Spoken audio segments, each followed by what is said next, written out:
what stories are and why we read them. We fiction readers are questioners. We find ourselves wondering if the facts are right, if a scene truly occurred, what will happen next in the story, and how and where we are being taken. A question we hardly ever ask, but perhaps ought to, is why are we doing this anyway? And to get to that point, we'll first have to begin with what stories are. A handbook definition of what I'm talking about might go something like this. A story is a fictional narrative about characters in conflict that has meaning for our own lives. Within its confines, something happens that affects an important change in the characters, often provoking new insights about themselves or others or the ways of the world. Everything in it is critical to its final unity. Early on in a story, we are introduced to a significant problem or tension that only increases with further developments or complications until finally the kettle is filled and it boils over into a crisis. At that point, a serious and crucial decision has to be made by the main character, or, especially in contemporary stories, the protagonist will arrive at a sudden revelation, what James Joyce identified as an epiphany. Whether given a crisis or an epiphany in the story, we understand that the character has arrived at a turning point in his or her life, and having had that experience, will never be the same, but will think and feel differently in the future. Likewise, we may see the protagonist offered a chance to change, but stupidly refuse it. That too is crucial. And then there is often a falling off of the action, a resolution where loose ends are tied up, or that relaxation of tensions which is known as the denouement. A handbook definition, as I said, but it feels too general to be of much help in figuring out what stories are. Ian Forster isn't far better. He calls a story a narrative of events arranged in their time sequence, dinner coming after breakfast, Tuesday after Monday, decay after death, and so on. Qua story, it can have only one merit, that of making the audience want to know what happens next. And conversely, it can have only one fault, that of making the audience not want to know what happens next. The former is so plastic, so endless in its possibilities, that it feels foolish to try to describe it. In reading, Richard Ford pointed out that the problem with definitions or of looking at stories in terms of their formal features is that stories and novels are makeshift things.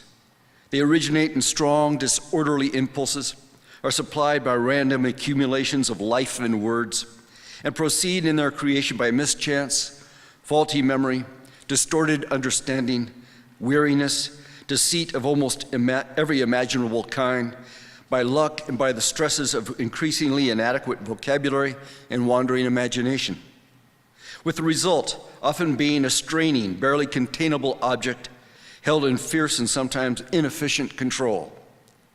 And for every writer, it's different means and expectations, different protocols under which a story accumulates, different temperaments and lingo about how to do it, different work in every way, unquote. In fact, it's far easier to say what a story is not than to say what a story is. True stories are not anecdotes, sketches, character studies, or mood pieces. They are not psychology or sociology or history or biography, though they may adapt elements of all those forms to create their effects. Stories are not about theories or themes, though our high school practice of talking about books in this way often gives people the false impression that serious writers, first of all, have a point they're trying to make. What stories try to present is generally sensory, how it feels to fall in love with Romeo or Juliet, to pursue a white whale across the Atlantic, to float in and out of consciousness within view of the snows of Kilimanjaro. I'm going to skip a little bit.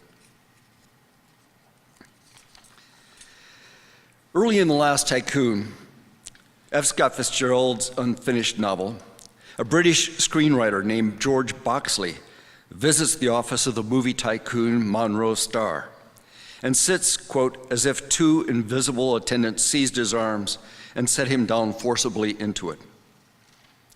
Even when he lit a cigarette on Starr's invitation, one felt that the match was held to it by exterior forces he disdained to control. Starr looked at him courteously. "Something not going well, Mr. Boxley?" The novelist looked back at him in thunderous silence. "I read your letter," said Starr. The tone of the pleasant young headmaster was gone. He spoke as to an equal, but with a faint two-edged deference. "I can't get what I write on paper," broke out Boxley. "You've all been very decent, but it's a sort of conspiracy. Those two hacks you've teamed me with listen to what I say, but they spoil it. They seem to have a vocabulary of about 100 words. "Why don't you write it yourself?" asked Starr. "I have. I sent you some." "But it was just talk back and forth," said Starr mildly. "Interesting talk, but nothing more." Now it was all the two ghostly attendants could do to hold Boxley in the deep chair.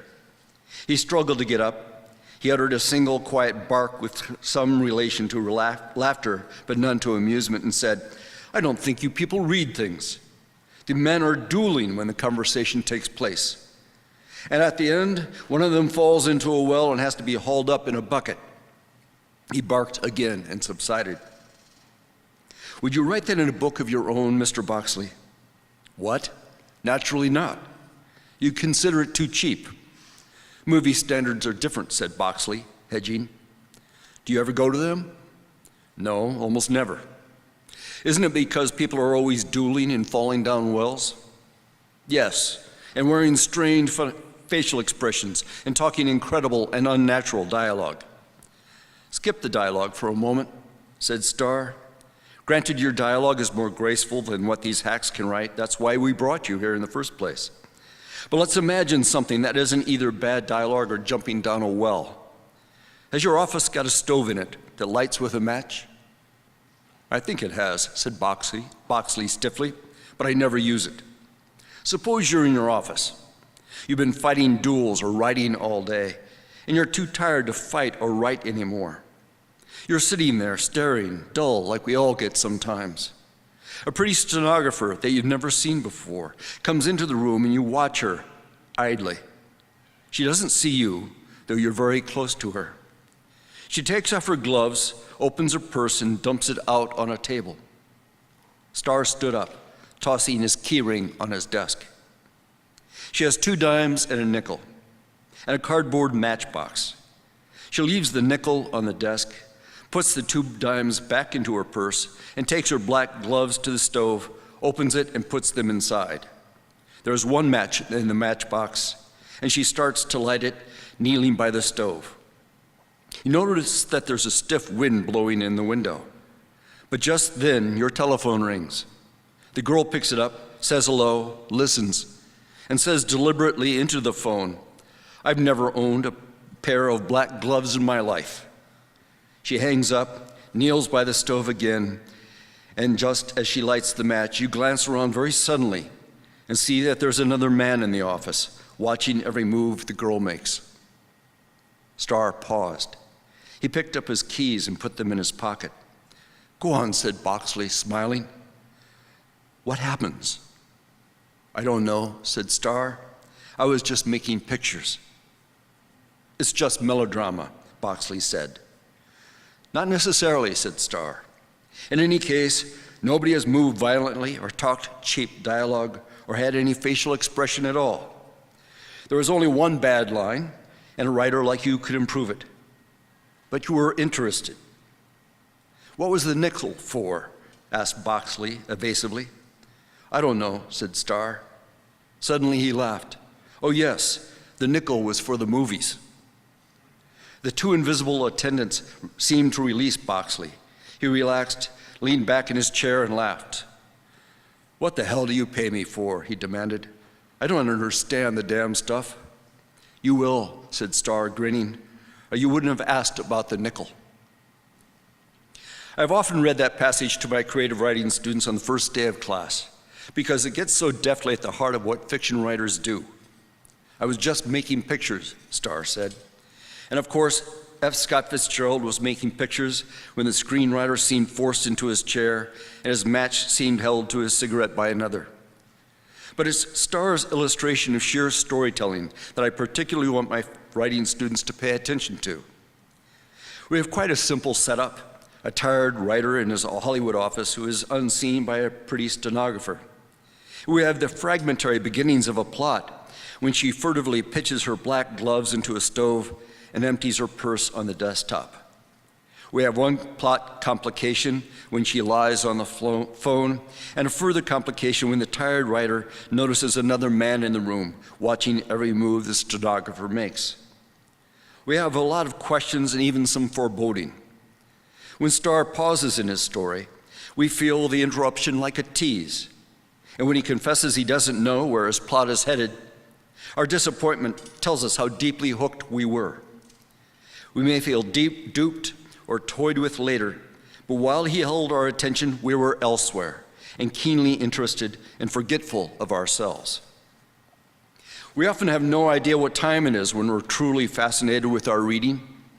If the fiction writer is particularly good and his or her world is far different from our own, when we're in the presence, say, of an old-fashioned page-turner, we may be slightly disoriented, even gaga, when our non-fictive world makes its sudden and imperious demands. Lostness is, in fact, often what we're after in our reading. Escapist fiction is frequently thought to be tawdry stuff that our fellow passengers seem to prefer in airplanes. But I have been held as wholly in suspense by Marguerite Duras as by Agatha Christie. I have escaped my life with equal completeness in the fiction of James Lee Burke or P.D. James or Raymond Carver and Raymond Chandler. Truth be told, we are not really escaping, we are entering into. When he was the fiction editor at Esquire, Gordon Lish put together an anthology of stories that he titled The Secret Life of Our Times. And that is precisely what stories do: give us access to otherwise hidden, censored, unsayable thoughts and feelings now shiftily disclosed in the guise of plot and character. The hungers of our spirits are fed by sharing in the glimpsed interiority of others. I'm going to have to skip again. Dreaming has a lot to do with good storytelling. In fact, one thing I've noticed when giving and hearing public readings is that if the fiction's working, if the story is told with authority, there comes a point a few paragraphs in when I find people shifting in their chairs, not from restlessness, I presume, but because they're falling into the dream. We gradually relax in the presence of good prose. We find safety in the proper fictional shape. We're gently cradled if a plot is familiar enough that we feel slightly ahead of the author, hoping, of course, to be tripped up and surprised, woefully disappointed when we aren't. John Gardner taught that great fiction, quote, is a wonderfully simple thing, so simple that most so-called serious writers avoid trying it, feeling they ought to do something more important and ingenious, never guessing how incredibly difficult it is. A true work of fiction does all of the following things and does them elegantly, efficiently. It creates a vivid and continuous dream in the reader's mind. It is implicitly philosophical. It fulfills, or at least deals with, all of the expectations it sets up. And it strikes us in the end, not simply as a thing done, but as a shining performance. In his essay, Creative Writers and Daydreaming, Sigmund Freud suggested that the pleasure of reading possibly derived from our participation in what is essentially a film from the cinema of another's mind. But when a creative writer presents his plays to us, he wrote, or tells us what we are inclined to take to be his personal daydreams, we experience a great pleasure, and one which probably arises from the confluence of many sources. The writer softens the character of his egoistic daydreams by altering and disguising it, and he bribes us by purely formal, that is, aesthetic, yield of pleasure, which he offers us in the presentation of his fantasies. Our actual enjoyment of an imaginative work proceeds from a liberation of tensions in our minds. It may even be that not a little of this effect is due to the writers enabling us thenceforward to enjoy our own daydreams without self-reproach or shame, unquote. Nightmares and dreams are not meaningless frights and entertainments, but unconscious extensions and workings out of our conscious preoccupations. A host of writers have been inspired to produce their creations following especially powerful dreams. Samuel Taylor Coleridge, for example, composed 100 lines of Kubla Khan in his sleep and was dashing them off before he was interrupted by the infamous person on business from Porlock. John Fowles' vision or waking dream of a hooded, melancholy 19th century woman on the quay at Lyme Regis was, he said, the foremost provocation for the French lieutenant's woman. Robert Louis Stevenson, whose Dr. Jekyll and Mr. Hyde was a product of his feeling that we all have split personalities, confessed it was only financial fluctuations that forced him to find a body and vehicle for the subject. For 2 days, Stevenson wrote, I went about racking my brains for a plot of any sort. And on the second night, I dreamed the scene at the window, and a scene afterwards split in two in which Hyde, pursued for some crime, took the powder and underwent the change in the presence of his pursuers. One contemporary psychologist thinks of our brains as biological computers with a fabulous bank of software, painfully acquired since birth, and a spectacular degree of flexibility with programs in them that must be constantly and regularly revised and updated.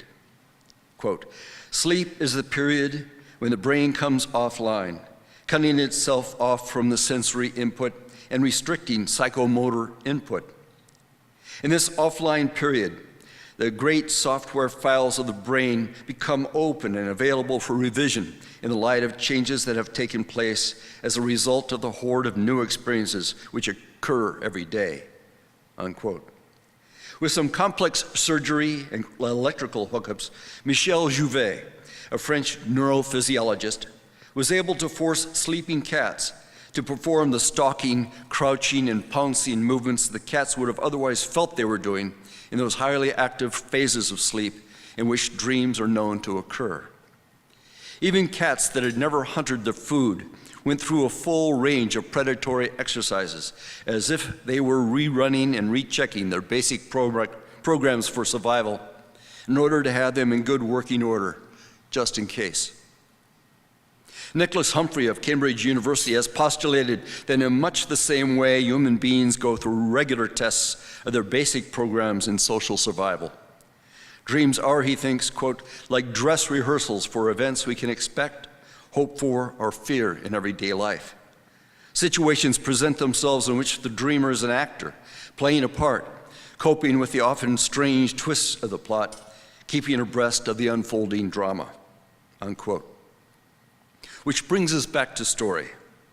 Aren't they too often dress rehearsals for events we can expect, hope for, or fear in everyday life? Aren't they especially ways of making chaos orderly and predictable? In a public television interview with James Dickey and William Price Fox at the University of South Carolina, John Gardner told his audience, quote, what happens when you have a really fine character in fiction is that you get not only a sense of that kind of person in that kind of town, but of yourself and everybody around you. Finally, you get a kind of control over the universe, a kind of fearlessness from having understood other people. I'm cutting again. Self-help books provide guidance in the ways that parents and good advisors do. Stories teach by example, and by permitting us to safely participate in crises we hope to never get near. Quotidian life seldom offers opportunities for glorious heroism or grand agonies of defeat, but fictional entertainments offer those opportunities in abundance. Handbooks in fiction writing persistently point out that at the climax of the plot, the principal characters ought to be confronted with a choice that will be definitive, both in terms of the burgeoning chaos around them and in terms of their own psychologies. Often these are moments of personal reform and redemption, even of metamorphosis, as the hero goes against fate, against his or her upbringing, and becomes wholly different, new. Ethical grayness characterizes much of our human experiences, and we change only incrementally through a host of seemingly inconsequential decisions. The zest of good storytelling comes from its gross exaggeration of the frightening and mysterious process of change. so that we see heightened in the English Patient or Schindler's List the horrifying possibilities of wrong choices and health to ourselves and others in choosing rightly. Willa Cather once said that first-rate writers cannot be defined, they can only be experienced. She meant that their greatness was not in the formal features of their writing, but on the salutary effect their stories have on our hearts and minds. John Gardner wrote that, quote, "The great artist, the genius, to use the old-fashioned word, is the writer who sees more connections between things than ordinary people can see," unquote. I finally think our need for stories is our need to find those connections and to have confirmed for us the theology we hold secret in our heart, that even the least of us are necessary to the great universal plot in ways we hadn't imagined. Thank you.